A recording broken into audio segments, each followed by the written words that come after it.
क्या आप जानते हैं कि अब यूपीआई महंगा हो सकता है? फ्री वाला जो यूपीआई है अब चार्जेबल क्यों बन रहा है? आइए इसे डिटेल में समझते हैं। आखिरकार हुआ क्या है? देखिए, आईसीआईसीआई बैंक ने पेमेंट एग्रीगेटर यानी कि शॉपिंग ऐप, ऑनलाइन स्टोर या फिर फूड डिलीवरी मान लीजिए, ऐसे जो ऐप है उनको एक ईमेल भेजा है। इस ईमेल में उन्होंने लिखा है कि 1 अगस्त यानी कि आज से हर वो यूपीआई ट्रांजैक्शन पर छोटा सा फीस लेंगे।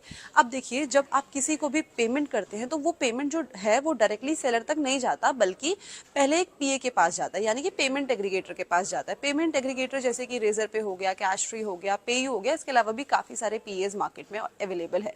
ये कंपनीज आपकी जो यूपीआई है उससे पेमेंट को प्रोसेस करती है, बैंक और मर्चेंट के बीच में एक लिंक बनाती है।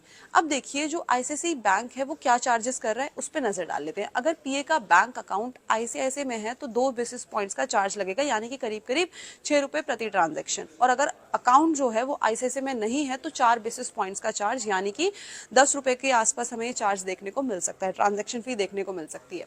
इससे फर्क क्या पड़ेगा? अभी देखिए, फिलहाल तो कस्टमर में कोई फर्क जो है वो सीधा सीधा पड़ता हुआ दिखाई नहीं दे रहा है, लेकिन ये जो कॉस्ट है मर्चेंट या फिर शॉपकीपर पर आ सकती है। और अगर शॉपकीपर का जो बर्डन है वो बढ़ा तो इनडायरेक्टली आप के ऊपर भी हो सकता है कि आने वाले टाइम पे ये बर्डन आता हुआ नजर पड़े। अब ये समझते हैं कि ये चार्जेस जो है वो लगाए क्यों जा रहे हैं आखिरकार। बैंक का कहना है कि हमारी जो है वो तो आप इंफ्रा यूज कर ही रहे हो और एनपीसीआई को हम जो फीस है वो दे ही रहे हैं, लेकिन जो पीएज है, हमारा इंफ्रास्ट्रक्चर जो है वो फ्री में यूज कर रहे हैं, तो हमें भी कुछ मिलना चाहिए, ये बैंक्स का कहना है। अभी तो फिलहाल आईसीआईसीआई बैंक ने इसकी शुरुआत की है, लेकिन जो बाकी के बड़े बैंक्स है, एक्सिस बैंक हो गया, एचडीएफसी बैंक हो गया, येस बैंक हो गया, ये भी इसको हो सकता है कि आने वाले टाइम पे फॉलो करते हुए नजर आए। अब अगर ऐसा हुआ तो पेमेंट करने का जो पूरा इकोसिस्टम है वो महंगा हो जाएगा।